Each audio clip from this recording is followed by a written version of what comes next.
आज हम सीखेंगे कि टेली ERP 9 में कंपनी कैसे क्रिएट करते हैं। कंपनी बनाने के बाद में उसमें अगर कोई एडिट करना है, कुछ चेंजिंग करना है तो वो एल्टर एडिट कैसे करते हैं, कंपनी को शट करना यानी कि बंद करना, और कंपनी पहले से बनी हुई कैसी कंपनी को डिलीट कैसे करते हैं। तो टेली ERP 9 में काम करने के लिए हमें सबसे पहले कंपनी क्रिएट करनी पड़ती है। तो इसका जो पहला काम है, पहला स्टेप जो है वो है कंपनी क्रिएट करना। टेली ERP 9 के बाद में अब इसका जो अपडेट वर्जन है वो है टेली प्राइम। तो जिसको टेली ERP 9 में काम करना आता है तो उसके लिए कोई दिक्कत नहीं है। तो वीडियो शुरू करने से पहले अगर आप मेरे चैनल पर पहली बार विजिट कर रहे हो तो मेरे चैनल को सब्सक्राइब करें। अगर जानकारी आपको अच्छी लगे तो अपने दोस्तों के साथ शेयर करें और वीडियो को लाइक करें, मुझे कमेंट करके ज़रूर बताएं। चलो वीडियो शुरू करते हैं। टेली को हम ओपन कर लेते हैं।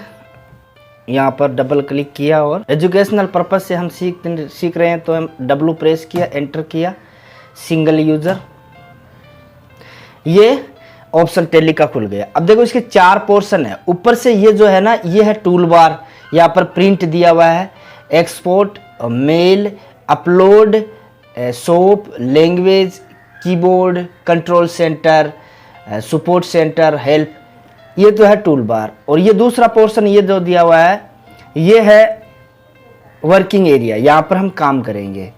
और ये जो तीसरा पोर्शन है यहाँ पर कैलकुलेटर है, हम कैलकुलेशन करना चाहे तो यहाँ डायरेक्ट कर सकते हैं।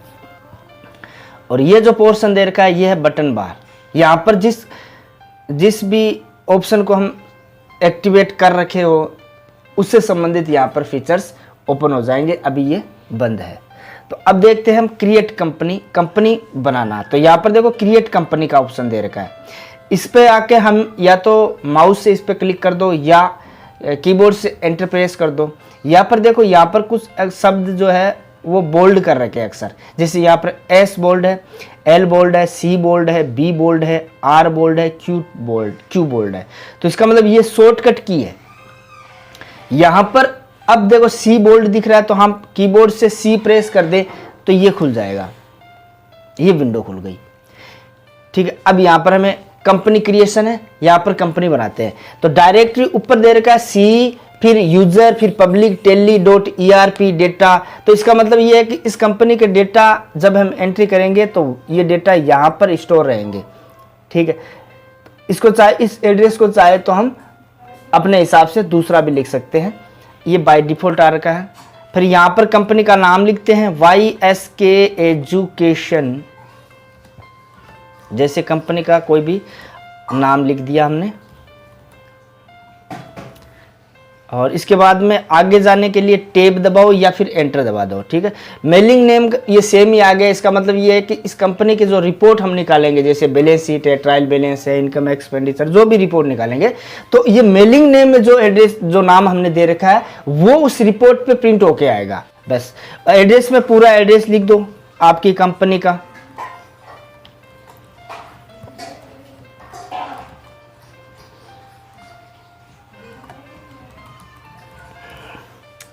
फिर कंट्री इंडिया, स्टेट पे आते ही यहाँ पर लिस्ट ऑफ स्टेट्स आ गई है, इसमें से अपना स्टेट ये लगा दिया, पिन कोड लगा दिया कंपनी का, ये लगा दिया।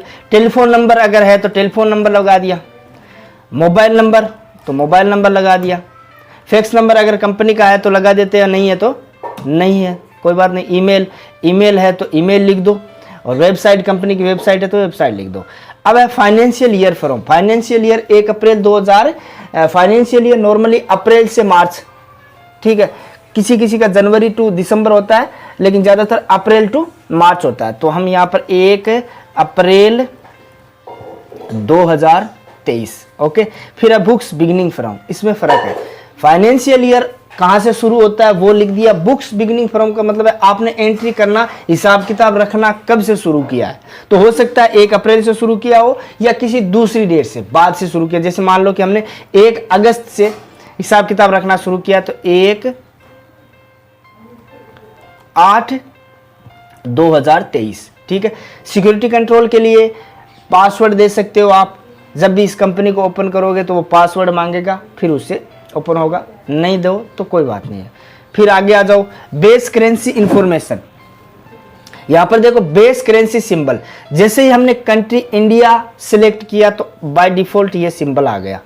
अगर कोई दूसरी कंट्री सेलेक्ट करोगे तो वहाँ का सिंबल बाय डिफॉल्ट आ जाएगा। फॉर्मल नेम, अब रुपीज़ का फॉर्मल नेम INR है, वो बाय डिफॉल्ट आ गया। उसी तरीके अगर कोई दूसरी कंपनी का होता है जैसे डॉलर है तो उसका USD आ जाता, ठीक है।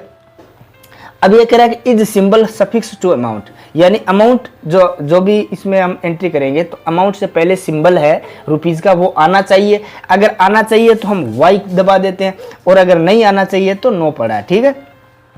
Add space between amount and symbol, amount और सिंबल के बीच में स्पेस आना चाहिए तो यस है, नहीं आना चाहिए तो नो रख। सो अमाउंट इन मिलियंस, यानी अमाउंट को मिलियन में दिखाना चाहोगे तो यस है, और नहीं दिखाना चाहो तो no. Number of decimal places 2, यानी डेसिमल के बाद में, दशमलव के बाद में जो पैसा वो कितने अंकों का आना चाहिए तो 2 अंकों का बाय डिफॉल्ट आ रखा है। और यहाँ पर वर्ड पैसा है, और decimal places for printing amount in words 2 by default हो रखा है। इसके बाद में अब देखो ये सारे एंट्रीज होने के बाद में यहाँ पर आता है एक्सेप्ट, येस और नो। आप यहाँ पर एंटर कर दो तो भी वो एक्सेप्ट हो जाएगा, माउस से येस पर क्लिक कर दो तो भी एक्सेप्ट है, और कीबोर्ड से Y प्रेस कर दो, ये आपकी कंपनी बन गई है। YSK एजुकेशन प्राइवेट लिमिटेड, इधर नो वाउचर एंट्री, यानी अभी तक हमने कोई वाउचर की एंट्री नहीं की है। इसका करंट पीरियड हमने लगाया था 1 अप्रैल 23 से 31 मार्च 24 तक हो जाएगा, और करंट डेट यानी कि अकाउंटिंग कार्य 1 अगस्त से शुरू किया तो करंट डेट आ रखी है। बैक जाना हो तो ये आ गया गेटवे ऑफ टेली यहाँ पर। अब देखो इससे संबंधित ये फीचर यहाँ पर दिखा रहे हैं, तो यहाँ पर देखिए सेलेक्ट कंपनी F1 लिखा है, तो ये शॉर्टकट की है, F1 दबाओगे तो ये सेलेक्ट कंपनी वाला ऑप्शन ये खुल जाएगा। बैक जाने के लिए एस्केप, यहाँ पर सर्ट कंपनी है F1 और नीचे अंडरलाइन है, इसका मतलब ये है कि ये जो शॉर्टकट की है वो एल्ट के साथ में F1 प्रेस करोगे तो काम करेगी। अब हम सीखते हैं कंपनी को कोई डाटा है उसको चेंज कैसे करते हैं। तो यहाँ पर देखो F3 कंपनी इन्फो है, तो एल्ट के साथ में F3 दबाओ, या फिर इस पे आके इस पे क्लिक कर दो, हो गया। ये है एल्टर में देखो यहाँ पर आप यहाँ पर एंटर कर दो, या फिर ये जो बोल्ड दिख रहा है A कीबोर्ड से A दबा दिया। अब जिसको चेंज करना है, जिस कंपनी के डेटा को आप चेंज करना चाहते हो, या तो अभी A खुला हुआ है कंपनी, अगर ज़्यादा है तो जिस कंपनी को आप चेंज करना चाहते हो उसको सिलेक्ट करो, ये खुल गया आपका। अब जिस भी एंट्री को चेंज करना है वहाँ पर आ जाओ टैब दबा के। अब जैसे मान लो कि टेलीफोन नंबर है मैं चेंज करने, ये चेंज कर दिया, एंटर दबाओ। और वापस जाने के लिए बैक स्पेस, जैसे ये बैक स्पेस है, आगे आने के लिए टैब है या एंटर दबाओ। सारे एंट्रीज हो गई, आगे आ जाओ, और यस ये हो गया। अब इसमें चेंजिंग हो गई। अब हम देखते हैं पहले से खुली हुई कंपनी को बंद करना, तो कंपनी इन्फो में आ जाते हैं, ये आ गया कंपनी इन्फो।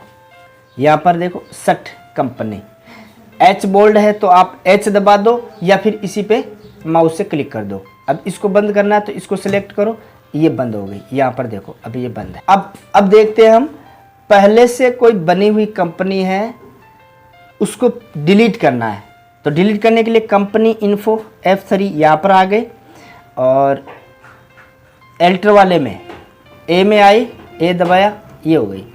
इसको सेलेक्ट किया, ये खुल गया। जैसे कंपनी बनाते हैं इस तरीका ये बॉक्स खुल गया। अब इसको डिलीट करना है तो हम एक शॉर्टकट की है Alt+D, Alt+D यस किया, और ये यस, ये हो गया। तो आज हमने सीखा कंपनी क्रिएशन, कंपनी बनाना, और उसकी एंट्री में अगर कोई चेंजिंग करना है एल्टर एडिटिंग करना, और पहले से खुली हुई कंपनी को बंद करना, और किसी कंपनी को डिलीट करना। आज के लिए इतना ही, इससे आगे का पोर्शन हम अगले वीडियो में देखेंगे। तब तक के लिए जय हिंद।